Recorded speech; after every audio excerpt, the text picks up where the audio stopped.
السلام علیکم ورحمۃ اللہ وبرکاتہ، نحمده ونصلی علی رسولہ الکریم، اما بعد فاعوذ باللہ من الشیطان الرجیم، بسم اللہ الرحمن الرحیم، رب اشرح لی صدری ویسر لی امری واحلل عقدۃ من لسانی یفقهوا قولی وما من دابۃ فی الارض الا علی اللہ رزقها ویعلم مستقرها ومستودعها کل فی کتاب مبین۔ اور زمین میں چلنے والا کوئی جاندار ایسا نہیں مگر اللہ ہی کے اوپر اس کا رزق ہے، اور وہ اس کے ٹھہرنے کی جگہ اور اس کے سونپے جانے کی جگہ کو جانتا ہے۔ سب کچھ ایک واضح کتاب میں درج ہے۔ تو ہر جاندار کا رزق اللہ کے ذمہ ہے۔ آج ہم اس موضوع پر گفتگو کریں گے۔ رزق ہر جاندار کی ضرورت ہے، کوئی ذی روح اس کے حصول کی جد و جہد سے خالی نہیں ہو سکتا، مگر ہمارا دین اس کو ضرورت کے درجے میں رکھتا ہے، نہ کہ مقصد کے درجے میں۔ یعنی رزق کمانا، رزق کھانا ضروریات زندگی میں سے تو ہے، لیکن زندگی کا مقصد نہیں ہے۔ یعنی ہم جینے کے لیے کھا رہے ہیں، کھانے کے لیے نہیں جی رہے۔ مومن کے پاس جو دولت آتی ہے وہ اسے اپنی ضروریات پر خرچ کرنے کے بعد دوسرے ضرورت مندوں پر بھی خرچ کرتا ہے، اپنی آخرت کی فکر کرتا ہے، نہ کہ اس دولت سے صرف اپنا معیار زندگی بلند کرتا چلا جائے۔ مومن جائز طریقے سے رزق حاصل کرتا ہے اور جائز جگہوں پر خرچ کرتا ہے۔ مومن اللہ کا رزق کھا کر اللہ ہی کو یاد کرتا ہے، اس کا شکر ادا کرتا ہے۔ لیکن یہ یاد رہے کہ دنیاوی رزق انسان کی مادی ضروریات کو پورا کرتا ہے، مگر اس کی روحانی ضروریات کے لیے جو رزق اللہ نے دے رکھا ہے اس کے لیے اللہ ہی کی طرف رجوع کرنا ہوتا ہے۔ لہذا بندہ مومن اپنا سارا وقت صرف مال کمانے میں ہی نہیں لگا دیتا، بلکہ اللہ کی عبادت کے لیے بھی وقت نکالتا ہے، اس عبادت کے طریقوں کو سیکھنے کے لیے، علم حاصل کرنے کے لیے بھی وقت نکالتا ہے، اور یوں وہ رزق کے معاملے میں قناعت اختیار کرتا ہے، اور یہی ذریعہ ہے اطمینان پانے کا، کیونکہ اسے یقین ہوتا ہے کہ ہر جاندار کا رزق اللہ کے ذمہ ہے۔ وما من دابۃ، اور نہیں کوئی بھی جاندار۔ دابہ دبیب سے ہے، ہر اس جاندار کو کہتے ہیں جو سطح زمین پر چلتا اور رینگتا ہے۔ تو روئے زمین پہ چلنے والا ہر جاندار یعنی ذی روح، خواہ انسان ہو یا حیوان ہو، خشکی کا جانور ہو یا پانی کا جانور ہو، اس کی خوراک اور اس کا رزق اللہ تعالیٰ کے ذمہ ہے۔ اس پلانٹ پر جتنے بھی جاندار ہیں ان سب کو وہی کھلاتا پلاتا ہے، ان کی ساری ضروریات وہی پوری کرتا ہے۔ یعنی اس نے اپنی تمام مخلوقات کے رزق کی ذمہ داری لے رکھی ہے۔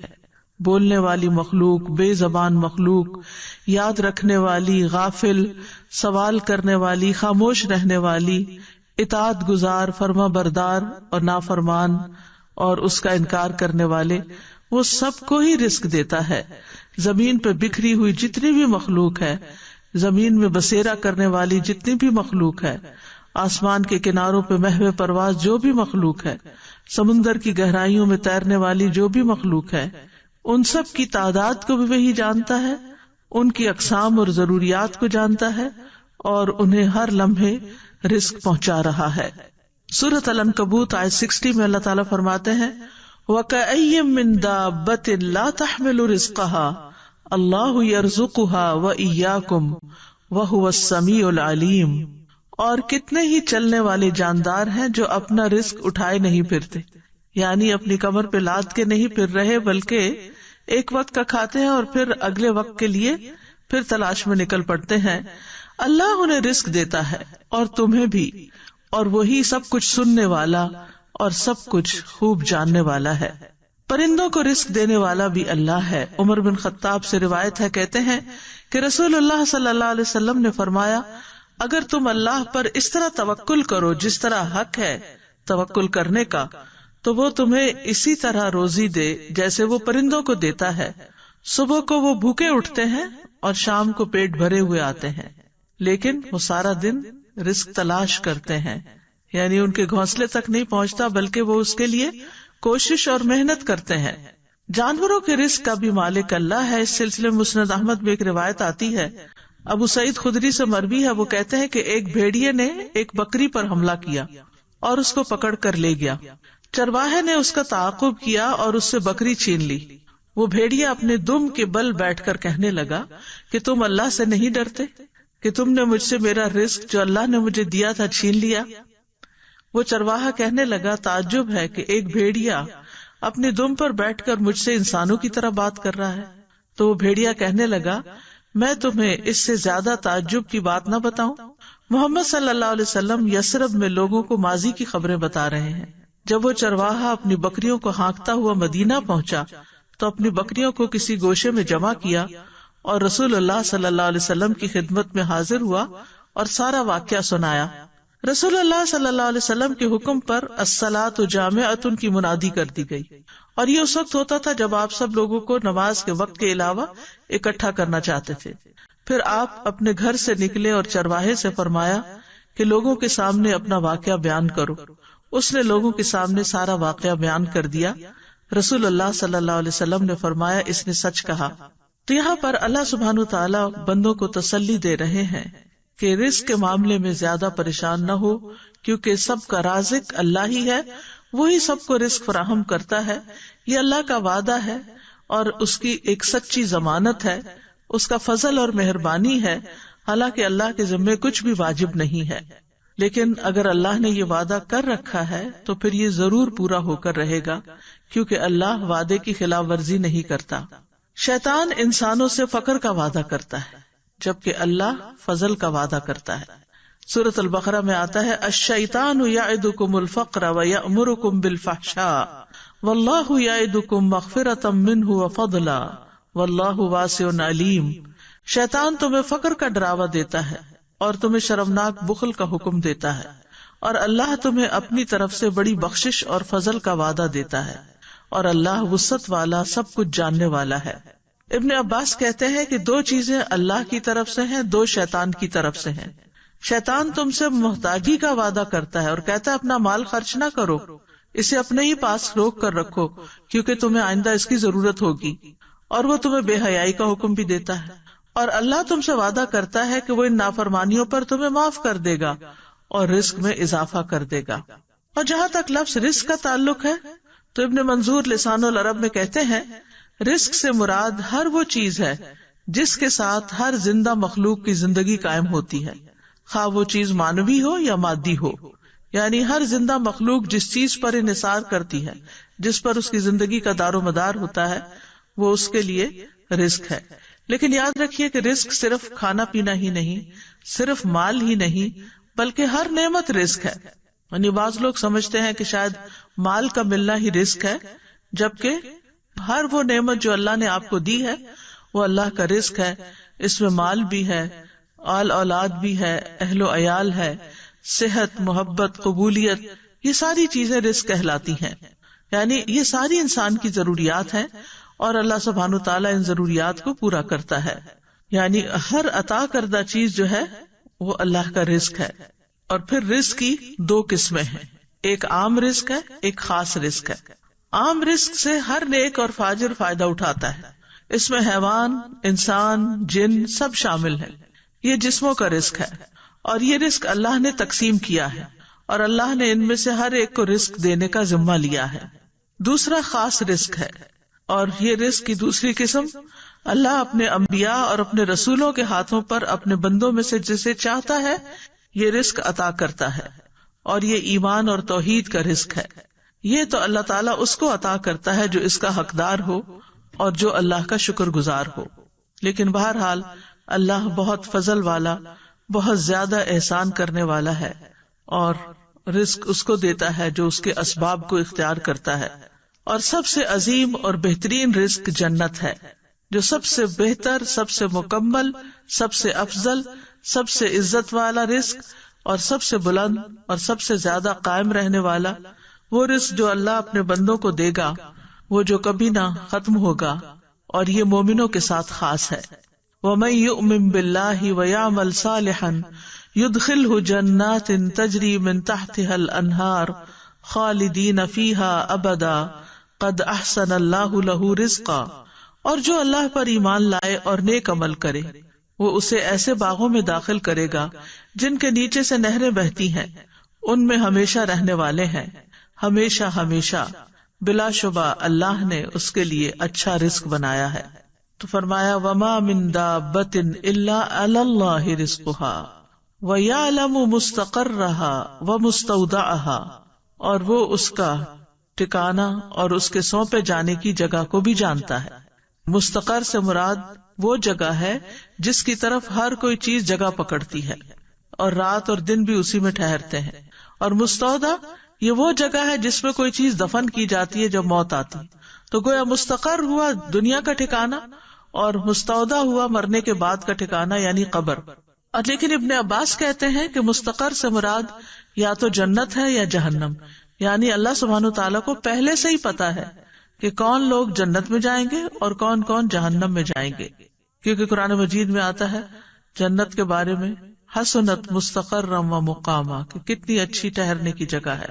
تو گویا اس طرح پھر اللہ تعالیٰ ہر جاندار کی موجودہ زندگی کے حالات بھی جانتا ہے اور موت کے بعد کے بھی حالات جانتا ہے۔ اللہ تعالیٰ وہ تمام جگہ جانتا ہے جہاں انسان نے کچھ مدت کے لیے ٹھہرنا ہے، خواہ وہ باپ کی پشت ہو یا ماں کا رحم ہو یا زمین کا کوئی حصہ ہو جہاں اس نے زندگی گزارنی ہے۔ اور اللہ تعالیٰ وہ جگہ بھی جانتا ہے جن کے سپرد انسان مرنے کے بعد ہوتا ہے، خواہ وہ زمین میں کھودی ہوئی جگہ ہو یا کسی جانور کا پیٹ ہو یا جو بھی جگہ اللہ نے قیامت تک اس کے سپرد ہونے کے لیے لکھی ہے، وہ سب کچھ اس کے لیے قبر ہی ہے۔ تو خلاصہ یہی ہے کہ اللہ تعالیٰ ہمارے دنیا کے حالات کو بھی جانتا ہے اور موت کے بعد کے حالات کو بھی۔ اللہ کا علم کامل ہے، وہ بحر و بر کی ایک ایک چیز کا علم رکھنے والا ہے۔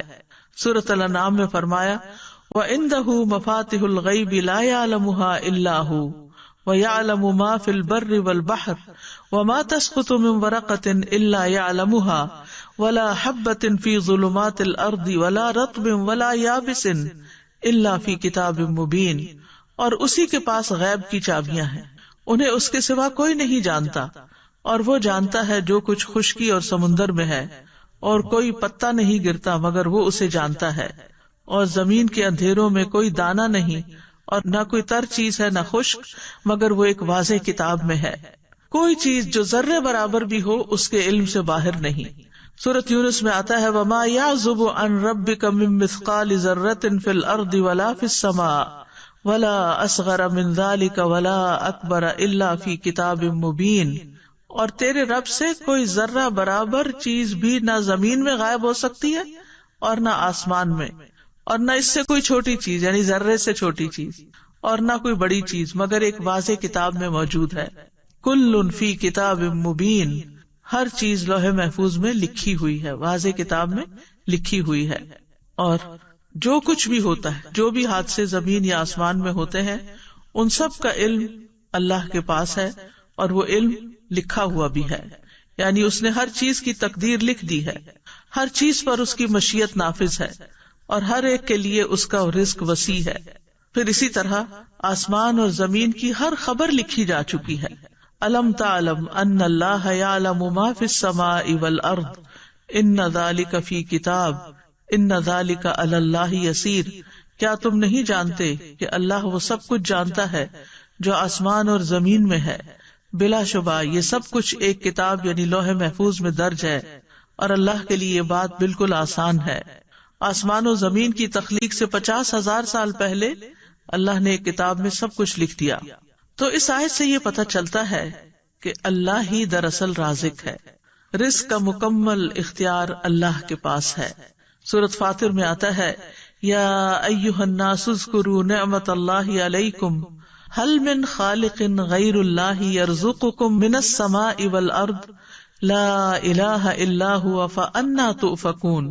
لوگو اپنے آپ پر اللہ کے احسان کو یاد رکھو، کیا اللہ کے سوا کوئی اور خالق ہے جو تمہیں آسمانوں اور زمین سے رزق دے؟ یاد رکھو اس کے سوا کوئی الہ نہیں، پھر تم کہاں سے دھوکا کھا جاتے ہو۔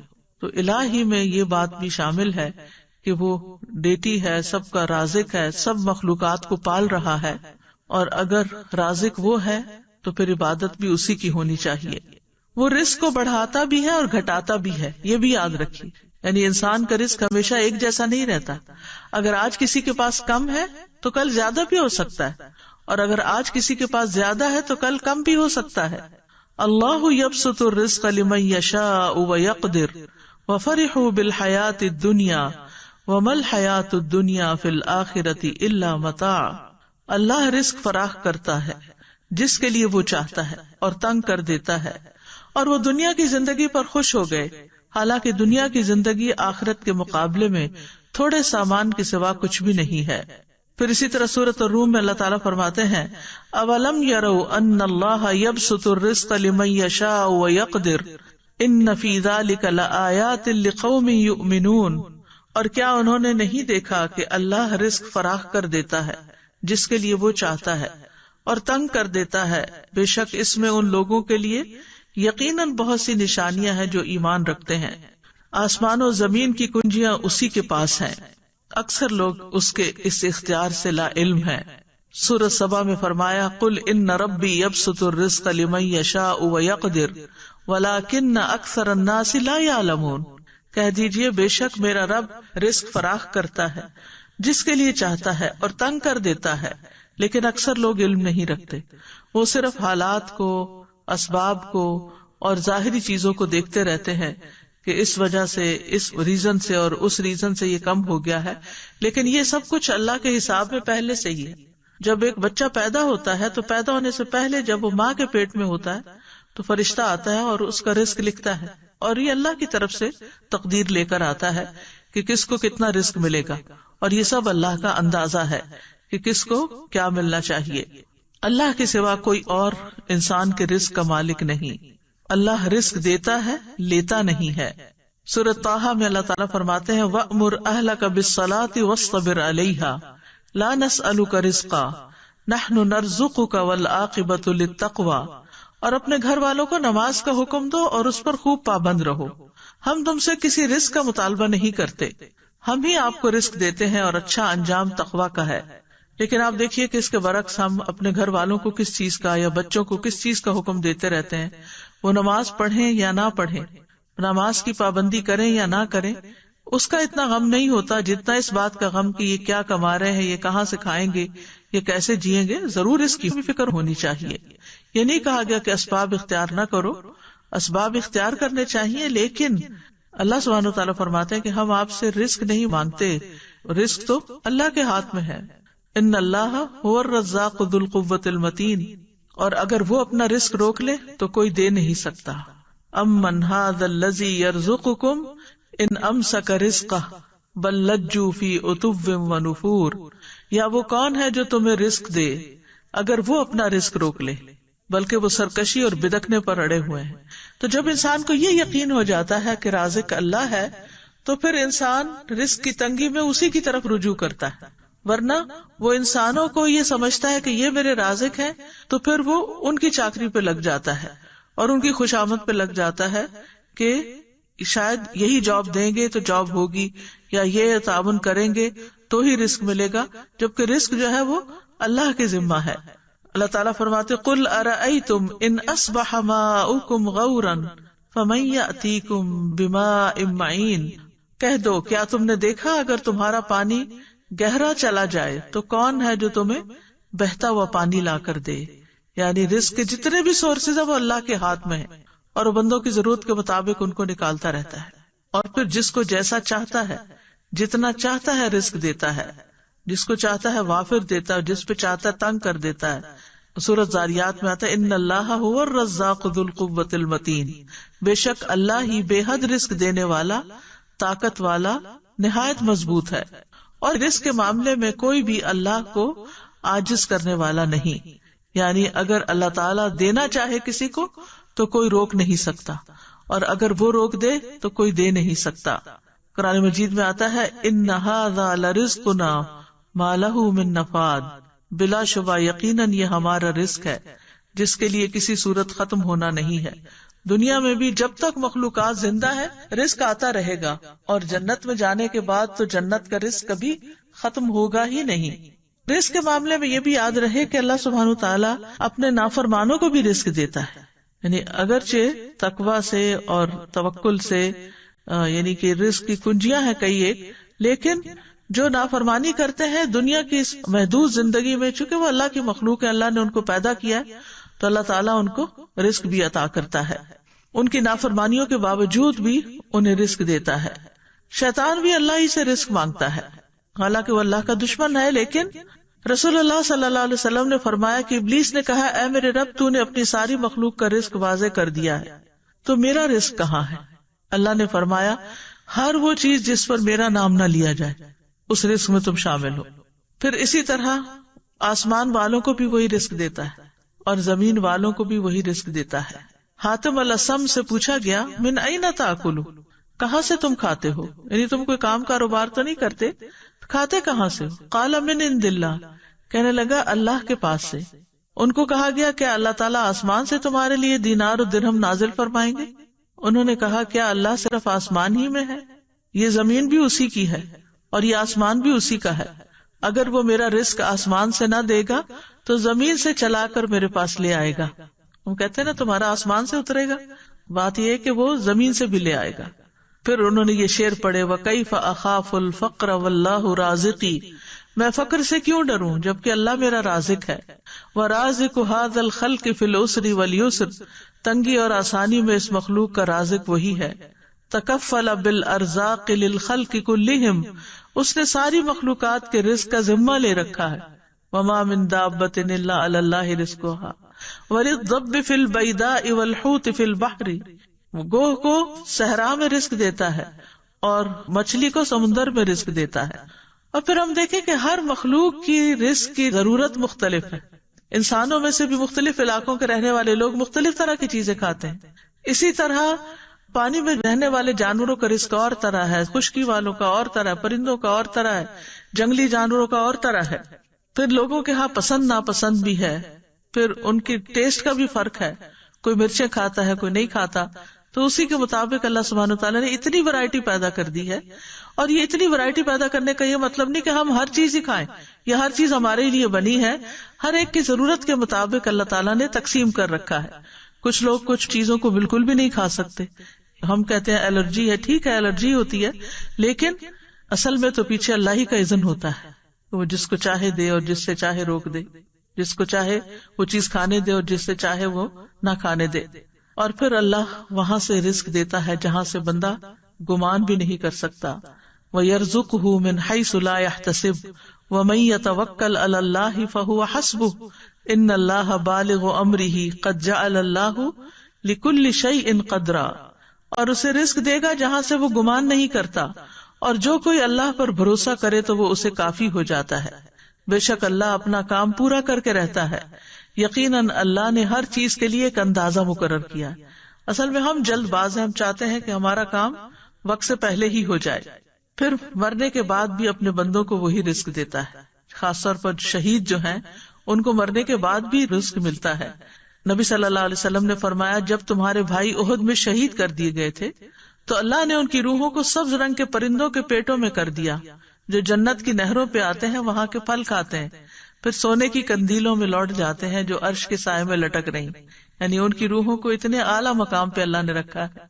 جب انہوں نے وہاں کے کھانے پینے اور آرام اور راحت کے مزے دیکھے تو کہا، کون ہے جو ہمارا یہ پیغام ہمارے بھائیوں تک پہنچا دے کہ ہم جنت میں زندہ ہیں، ہمیں رزق دیا جاتا ہے تاکہ وہ جہاد سے بے رغبت نہ ہو جائیں اور لڑائی میں بزدلی نہ دکھائیں۔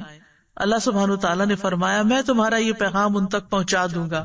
چنانچہ اللہ نے یہ آیت نازل کی، وَلَا تَحْسَبَنَّ الَّذِينَ قُتِلُوا فِي سَبِيلِ اللَّهِ أَمْوَاتًا بَلْ أَحْيَاءٌ عِندَ رَبِّهِمْ يُرْزَقُونَ، وہ لوگ جو اللہ کی راہ میں قتل ہوئے ان کے بارے میں یہ ہرگز خیال نہ کیجیے کہ وہ مردہ ہیں، بلکہ وہ زندہ ہیں، اپنے رب کے پاس رزق دیے جاتے ہیں۔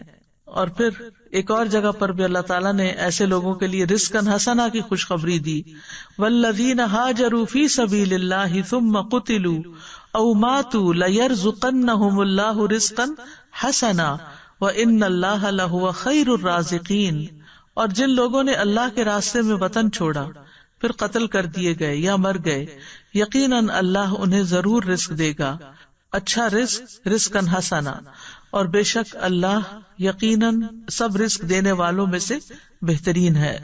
رزق کے کم یا زیادہ ہونے میں اللہ کی حکمتیں ہوتی ہیں. یاد رکھیے وافر رزق کا ملنا اللہ کی رضامندی کی علامت نہیں. جب کسی کے پاس بہت آ جاتا ہے تو عموماً وہ اس خوش فہمی کا شکار ہو جاتا ہے کہ اللہ مجھ سے بہت راضی ہے. کبھی اللہ تعالیٰ گمراہ اور جاہل لوگوں کے رزق میں بہت اضافہ کر دیتا ہے، ان پر دنیا وسیع کر دیتا ہے، اور کبھی اہل ایمان پر رزق تنگ کر دیتا ہے. تو یہ نہیں سمجھا جانا چاہیے کہ جو کچھ ہمیں ملا ہے یہ زیادہ ملا ہے، یہ اللہ کی محبت یا چنے ہوئے ہونے کی دلیل ہے. اللہ دنیا اس کو بھی دیتا ہے جس سے وہ محبت کرتا ہے، اور اس کو بھی دیتا ہے جس سے وہ محبت نہیں کرتا، مگر ایمان صرف اس کو عطا کرتا ہے جس سے وہ محبت کرتا ہے. رزق کا گھٹنا بڑھنا جو ہے یہ اللہ کی طرف سے ایک امتحان ہے. جیسے اور بہت سی چیزوں میں امتحان ہے تو رزق کے معاملے میں بھی ایک امتحان ہے. فَأَمَّا الْإِنسَانُ إِذَا مَا ابْتَلَاهُ رَبُّهُ فَأَكْرَمَهُ وَنَعَّمَهُ فَيَقُولُ رَبِّي أَكْرَمَنِ وَأَمَّا إِذَا مَا ابْتَلَاهُ فَقَدَرَ عَلَيْهِ رِزْقَهُ فَيَقُولُ رَبِّي أَهَانَنِ. بس لیکن انسان جب اس کا رب اسے آزمائے، پھر اسے عزت بخشے اور اسے نعمت دے تو کہتا ہے میرے رب نے مجھے عزت بخشی. لیکن جب وہ اسے آزمائے پھر اس پر اس کا رزق تنگ کر دے تو کہتا ہے میرے رب نے مجھے ذلیل کر دیا. تو اللہ سبحانہ وتعالیٰ کے اس فرمان سے بالکل واضح ہو رہا ہے کہ یہ رزق کا دیا جانا اور رزق کا لیا جانا دونوں ہی امتحان ہے. پھر یہ ہے کہ کبھی رزق کی کمی خیر کا باعث بھی ہوتی ہے اور کبھی وافر رزق خیر کا باعث ہوتا ہے، کیونکہ رزق کا وافر ہونا بہرحال آزمائش تو ہے، لیکن نیک انسان کے لیے اچھا مال خوش قسمتی کی علامت ہے، کیونکہ وہ اسے اچھے کاموں میں صرف کرتا ہے اور اس سے اس کے درجات اور بلند ہوتے ہیں. مومن ایسا نہیں ہوتا کہ جب اس کو زیادہ مال ملے تو وہ صرف اپنا معیار زندگی بڑھانے کی فکر کرے، بلکہ وہ ضرورت کے بعد دوسروں کا خیال رکھتا ہے. بعض اوقات رزق کا وافر ہونا سرکشی کا باعث بھی بن جاتا ہے، اس لیے اللہ سبحانہ تعالیٰ ایک حد کے اندر ہی سب کو رزق دیتا ہے. وَلَوْ بَسَطَ اللَّهُ الرِّزْقَ لِعِبَادِهِ لَبَغَوْا فِي الْأَرْضِ وَلَكِنْ يُنَزِّلُ بِقَدَرٍ مَا يَشَاءُ إِنَّهُ بِعِبَادِهِ خَبِيرٌ بَصِيرٌ. اور اگر اللہ اپنے بندوں کے لیے رزق فراخ کر دیتا تو یقیناً وہ زمین میں سرکش ہو جاتے، لیکن وہ ایک اندازے کے ساتھ اتارتا ہے جتنا وہ چاہتا ہے. یقیناً وہ اپنے بندوں سے خوب باخبر، خوب دیکھنے والا ہے. تو فرما برداروں کے لیے وافر رزق جو ہے وہ بہترین چیز ہے. سلیمان علیہ السلام کو اللہ سبحانہ تعالیٰ نے ایسی حکومت عطا کی تھی کہ جو کسی کو عطا نہیں ہوئی. اللہ نے ان کے لیے ہواؤں کو تابع کر دیا، جہاں ان کو جانا ہوتا وہ ان کے حکم پر نرمی کے ساتھ چلتی. شیاطین ان کے لیے مسخر کر دیے جو سب معمار اور غوطہ زن تھے، اور کچھ دوسرے زنجیروں میں جکڑے ہوئے تھے. تو اللہ تعالیٰ فرماتے ہیں ھذا عطاؤنا، یہ ہماری عطا ہے. فمنن او امسک بغیر حساب، اب کسی پہ احسان کرو یا اپنے پاس رکھو، کوئی حساب بھی نہیں. پھر اسی طرح ایوب علیہ السلام جب وہ بیماری سے صحت یاب ہوئے اور غسل فرما رہے تھے کہ سونے کی ٹڈیاں آپ پر گرنے لگی. ایوب علیہ السلام انہیں اپنے کپڑے میں سمیٹنے لگے. اتنے میں ان کے رب نے انہیں پکارا، اے ایوب، کیا میں نے تمہیں اس چیز سے بے نیاز نہیں کر دیا جسے تم دیکھ رہے ہو؟ یعنی تمہارے اندر تو اس چیز کی خواہش نہیں ہے؟ ایوب علیہ السلام نے جواب دیا، جی ہاں، تیری بزرگی کی قسم، لیکن تیری برکت سے میرے لیے بے نیازی کیسے ممکن ہے؟ یعنی میں یہ برکت کے طور پر ان کو اکٹھا کر رہا ہوں، مال کی لالچ میں نہیں. کیونکہ وہ تو اللہ تعالیٰ نے گواہی دی کہ اللہ نے ان کو اس سے بے نیاز کر دیا تھا. اتنا عرصہ جب ان کی ہر چیز تباہ ہو گئی تو انہوں نے ایک دفعہ بھی شکوہ نہیں کیا. تو اللہ سبحانہ تعالیٰ کبھی بندوں کو دے کے آزماتا ہے اور کبھی ان سے لے کے آزماتا ہے. اور آزمائش کے اعتبار سے سب سے زیادہ سخت انبیاء ہوتے ہیں، پھر علماء ہوتے ہیں، پھر عام نیک لوگ ہوتے ہیں. خود نبی صلی اللہ علیہ وسلم کا اکثر وقت فاقوں میں گزرتا تھا.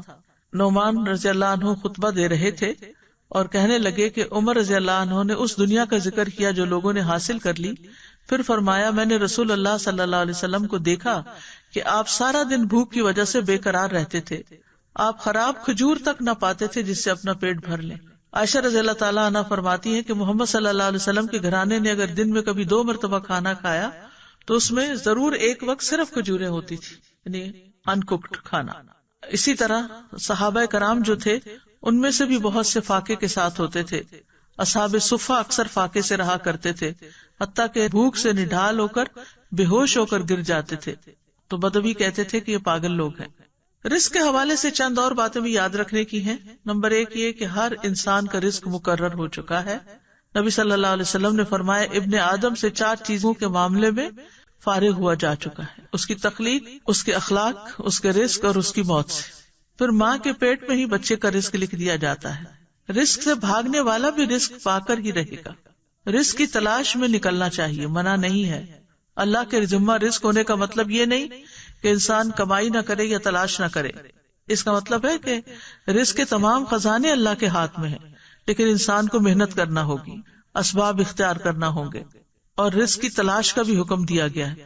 فَابْتَغُوا عِندَ اللَّهِ الرِّزْقَ وَاعْبُدُوهُ، جمعے کے دن بھی جب جمعہ پڑھ لیا جائے تو کیا حکم دیا گیا؟ فَإِذَا قُضِيَتِ الصَّلَاةُ فَانتَشِرُوا فِي الْأَرْضِ وَابْتَغُوا مِن فَضْلِ اللَّهِ، کہ جب نماز ادا کی جا چکے تو زمین میں پھیل جاؤ اور اللہ کا فضل تلاش کرو۔ وَاذْكُرُوا اللَّهَ كَثِيرًا لَعَلَّكُمْ تُفْلِحُونَ، اور اللہ کو بہت یاد کرو تاکہ تم فلاح پاؤ۔ پھر زمین میں چلنے پھرنے کا حکم ہے اور رزق کھانے کا حکم ہے۔ فَامْشُوا فِي مَنَاكِبِهَا وَكُلُوا مِن رِّزْقِهِ وَإِلَيْهِ النُّشُورُ، کہ اس کے کندھوں پہ چلو، یعنی سفر کرو، کمائی کرو، محنت کرو، اور اس کے دیے ہوئے میں سے کھاؤ، اور اس کی طرف دوبارہ تمہیں اٹھ کے جانا ہے۔ رزق کی تلاش کے لیے جانا انبیاء کی سنت ہے۔ اسماعیل علیہ السلام کی شادی کے بعد ابراہیم علیہ السلام اپنے چھوڑے ہوئے خاندان کو دیکھنے آئے۔ اسماعیل علیہ السلام گھر پر نہیں تھے، دوبارہ آئے، دوبارہ بھی گھر پہ موجود نہیں تھے۔ آپ ان کی بیوی کے ہاں گئے، ان سے اسماعیل علیہ السلام کے بارے میں پوچھا، انہوں نے بتایا کہ ہمارے لیے روزی تلاش کرنے گئے ہیں۔ پھر اسی طرح صحابہ کی صفت قرآن میں بتائی گی، وَآخَرُونَ يَضْرِبُونَ فِي الْأَرْضِ يَبْتَغُونَ مِن فَضْلِ اللَّهِ، اور کچھ دوسرے زمین میں سفر کریں گے، اللہ کا فضل تلاش کریں گے۔ پھر اسی طرح رزق کی تلاش میں اعتدال سے کام لینا چاہیے، یعنی سارا وقت اس میں نہیں لگانا چاہیے، کیونکہ ہر ایک کو وہ ملے گا جو اس کے لیے لکھ دیا گیا ہے۔ یاد رکھیے، رزق کے لیے محنت کرنے، کمانے کے علاوہ کچھ اور چیزیں بھی ہیں کہ جو انسان کے رزق کو بڑھاتی ہیں، جس میں نمبر 1 ایمان اور تقوی اختیار کرنا۔ وَمَن يَتَّقِ اللَّهَ يَجْعَل لَّهُ مَخْرَجًا وَيَرْزُقْهُ مِنْ حَيْثُ لَا يَحْتَسِبُ، جو اللہ کا تقوی اختیار کرے گا اللہ اس کے لیے مشکلات سے نکلنے کا راستہ بنا دے گا، اللہ اس کو وہاں سے رزق دے گا جہاں سے وہ گمان بھی نہیں رکھتا۔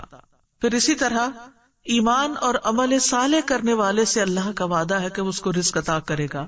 ابن عباس سے اس آیت کا مطلب پوچھا گیا، من عمل صالحا من ذکر او انثى وهو مؤمن فلنحيينه حیاتا طیبہ، جو بھی نیک عمل کرے، مرد ہو یا عورت ہو اور وہ مومن ہو، تو یقیناً ہم اسے ضرور زندگی بخشیں گے، پاکیزہ زندگی، اور یقیناً ہم انہیں ان کا اجر ضرور بدلے میں دیں گے۔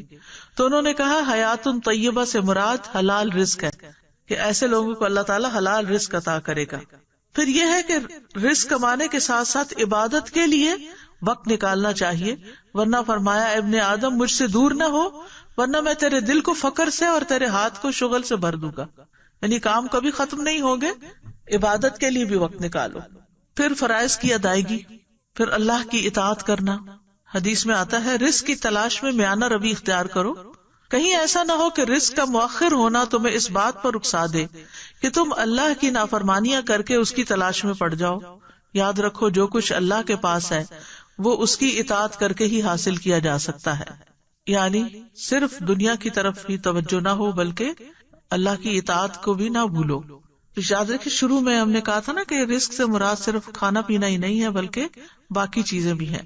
پھر اسی طرح نیکی کے کام کرنا، شکر گزار بننا نعمتوں کو بڑھا دیتا ہے۔ لئن شکرتم لازیدنکم، اگر تم شکر ادا کرو گے تو میں تم کو اور ضرور زیادہ دوں گا۔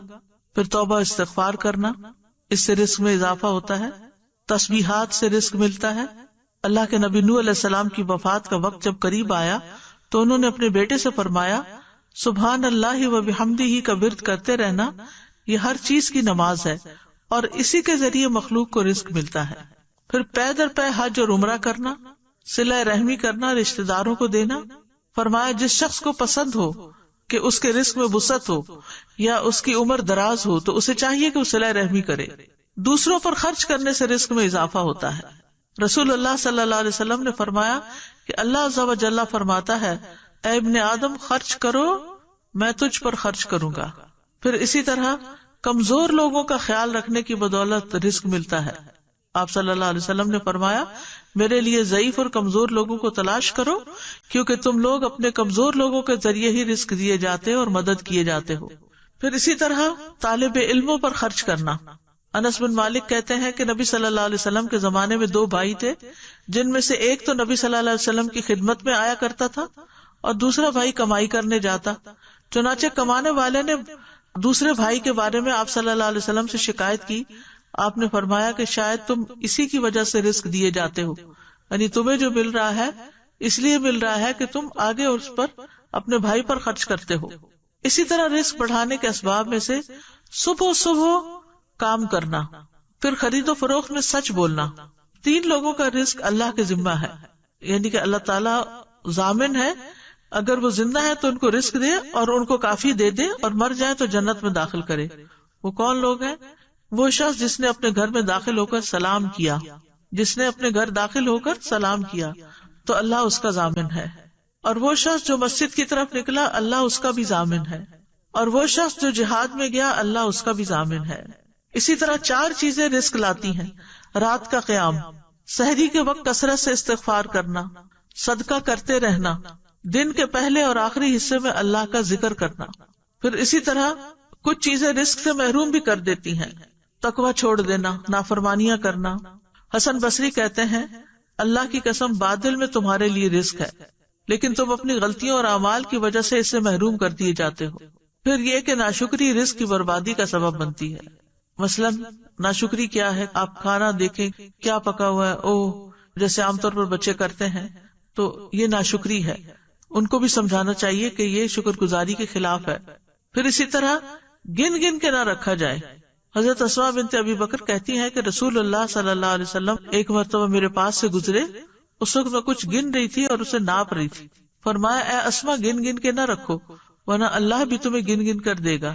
کہتی ہے کہ رسول اللہ صلی اللہ علیہ وسلم کے اس ارشاد کے بعد میں نے اپنے پاس سے کچھ جانے والے یا آنے والے کو شمار نہیں کیا، نہیں کچھ میرے پاس آیا، کتنا مال آیا کتنا گیا اس کو میں نے کبھی گنا نہیں، آنے والے روپے پیسے کو مراد ہے۔ اور جب بھی میرے پاس اللہ کا کوئی رزق ختم ہوا اللہ عز و جل نے مجھے اس کا بہتر بدل عطا کر دیا۔ جو خرچ نہ کرے اس کا مال تلف ہوتا ہے۔ 2 فرشتے صبح صبح دعا کرتے ہیں کہ اللہ خرچ کرنے والے کو اس کا بدلہ عطا کر اور روک رکھنے والے کا مال تلف کر دے۔ پھر اسی طرح قطع رحمی کرنا، یعنی رشتہ داروں سے میل جول نہ رکھنا، صرف دنیا کا ہم و غم لگانا۔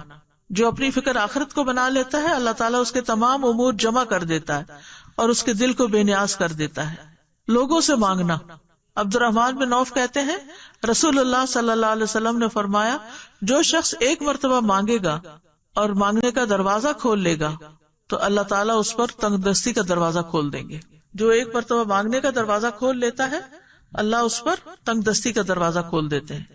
اسی طرح جسے شدید ضرورت پڑ گئی اور اس نے لوگوں پہ پیش کر دیا تو اس کی وہ حاجت دور نہ ہوگی، اور جس نے اللہ پہ پیش کیا اللہ تعالیٰ عنقریب اس کو بے پرواہ کر دے گا۔ اس لیے ہر رزق کی تنگی میں اللہ ہی کی